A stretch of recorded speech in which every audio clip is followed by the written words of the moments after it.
Sophia Witten is a high school senior who loves music and famous singers. Ed Sheeran, Dolly Parton, Miley Cyrus, and many more. In fact, she just recorded her first single in Nashville titled Sorry. I admit it, I'm addicted to this little screen in my hand. Have to play it, or just lay it down. No, my folks don't understand. Her mother, Michelle C. Witten, says she's quite similar to other teenagers. Mom, I got it. But she faces some challenges that are unique because she has Down syndrome. Michelle says Down syndrome is the leading cause of developmental delay, but there's historically been a lack of research about the condition, which is why she started the Global Down Syndrome Foundation. Global Down Syndrome Foundation is a nonprofit that focuses on research and medical care, and our goal is to improve health outcomes and elongate life for people with Down syndrome. Her nonprofit has been fundraising for the Linda Cernick Institute for Down Syndrome. The Cernick Institute for Down Syndrome is so important because it's the first in the U.S. to tackle research and medical care for people with Down syndrome. That research is now paying off with some groundbreaking results. This is a cell with 3 copies of chromosome 21. Dr. Huntington Potter is the director of Alzheimer's disease research at the Institute. People with Down syndrome are born with 3 copies of chromosome number 21, and they have developmental problems and other challenges throughout their life. But they also all develop the pathology of Alzheimer's disease by the time they're 30 or 40. Dr. Potter has discovered a direct connection between Alzheimer's disease and Down syndrome, and in a study published in late March, he found that an FDA-approved drug called GM-CSF that has shown memory improvement in Alzheimer's patients could also help people with Down syndrome. What our hope is, if all the clinical trials are safe and successful, is that this drug would be able to improve the memory and cognition of people with Down syndrome, possibly from an early age, and make them more able to live independently, more able to participate in the society, and more able to hold a job, for instance. Dr. Potter claims this is the first study in Down syndrome. He says human trials with the drug will start in 2 years, and if all goes well, people with the condition all over the U.S. will have access to a treatment that improves memory and cognition. Dr.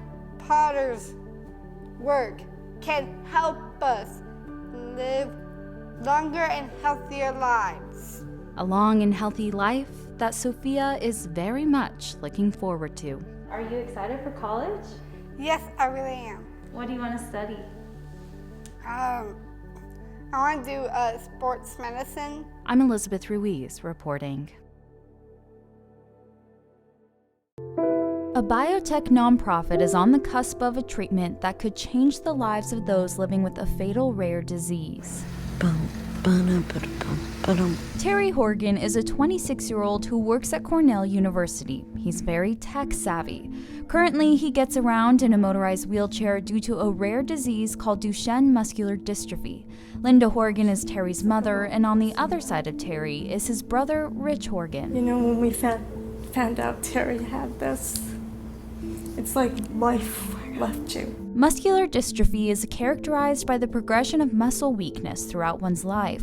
According to the National Organization of Rare Disorders, muscular dystrophies as a whole are estimated to affect nearly 250,000 individuals in the United States. I broke my right or left leg when I was 18 and walked a little bit after that, but it wasn't the same. Had to keep getting the leg fixed, and I would break a different leg or kind of just downhill from there. It's because of Terry that Rich was inspired to start Cure Rare Disease, a nonprofit biotech that has pulled together renowned academic researchers and world-class clinicians to develop customized therapeutics to treat Terry's disease and other related diseases. My family, like many others who have been impacted by rare disease, were told there is no treatment. Go home and spend what time you have with Terry and love him. And for us and my family, that just wasn't a good enough answer. This machine scans DNA gels. Munkle Leck, assistant professor at Yale University School of Medicine, says CRISPR has revolutionized a lot of genetic research. CRISPR is a means or a protein, a little machine that goes to a particular place in the genome. So for rare disease patients, we wanted to go to where the mutation is or near the mutation to do something corrective.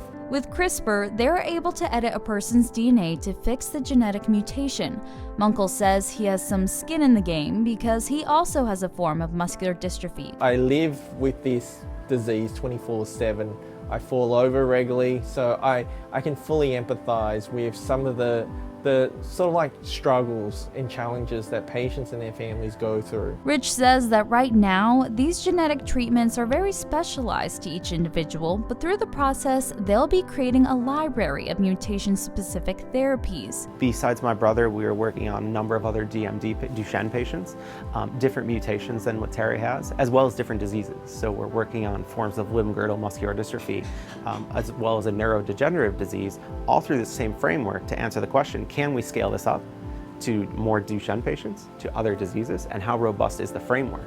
They're also trying to get insurance on board so these treatments can be covered. We think that ultimately everybody deserves a cure regardless of their socioeconomic status, regardless of where they live or who they may know. Rich says the treatment should strengthen his brother's heart and arms, giving him more independence and mobility. But for young kids, Rich expects the treatment will make them feel like they never even had the disease. These diseases were previously death sentences, and now they're ever so slowly becoming chronic diseases like diabetes. We aren't there yet, but the tools and technology exist to do that. And now we just need to put those together and pave the road so that it's easier for families who come after. In the next couple months, they will present an investigational new drug application to the FDA.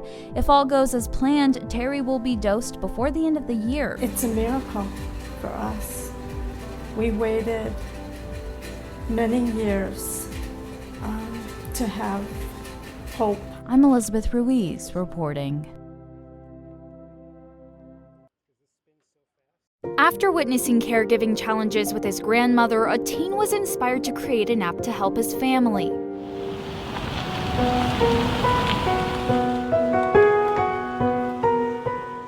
What's up, Nanny? Nanny! Woo! How are you? Logan Wells and his grandmother are super close. Oh, we got a big step. Oh, I know. I can see it.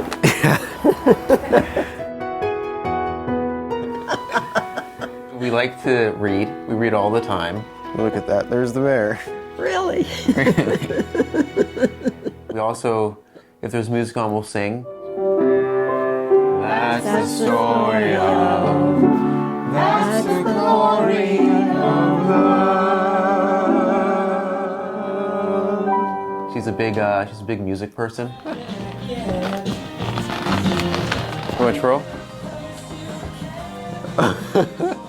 But Logan realizes there will likely come a day when Nanny doesn't remember Logan as her grandson anymore. 8 years ago, my grandmother was first diagnosed with dementia, and it was really challenging seeing the effect it had on her and then the effects it eventually had on my family. Nanny, do you believe this? Yes, I like it. Logan's family quickly learned the struggles that come with caregiving, like coordinating care between family members and knowing whether or not she's taken her medication for the day. Suddenly there's a terrible jolt. They have to save it, don't worry, we just have to watch. Okay. So Logan started to problem solve.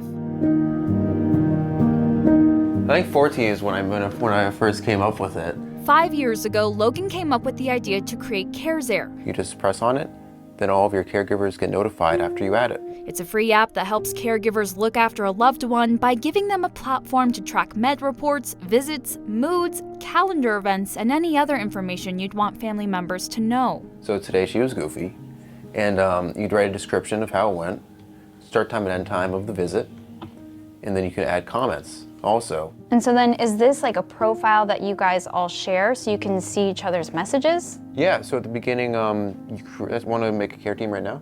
Sure. Once your care team is created, anyone who's a part of that team will receive notifications whenever somebody adds information. My hope is that they can have more time they can spend with their loved one instead of managing their loved one. It is was one of the hardest things I've ever done. Liz O'Donnell is the founder of Working Daughter, a community for women balancing elder care, career, and kids. She's written a guide for caregivers based on her own life experience. Both of my parents were diagnosed with terminal illnesses on the same day. My dad was diagnosed with dementia, and I left that hospital and got a call from another hospital, and they told me my mother had ovarian cancer. O'Donnell says she's always looking for new technology that can make life easier for caregivers.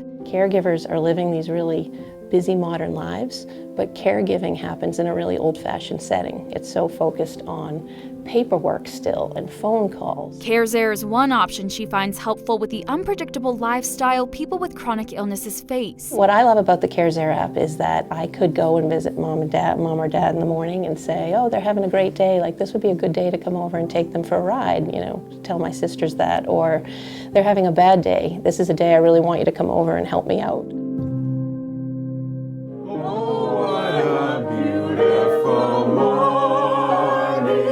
When Logan created the app, he thought it'd only be useful for his family. But with 5,000 downloads so far, he's happy to know it's making a difference for other families too.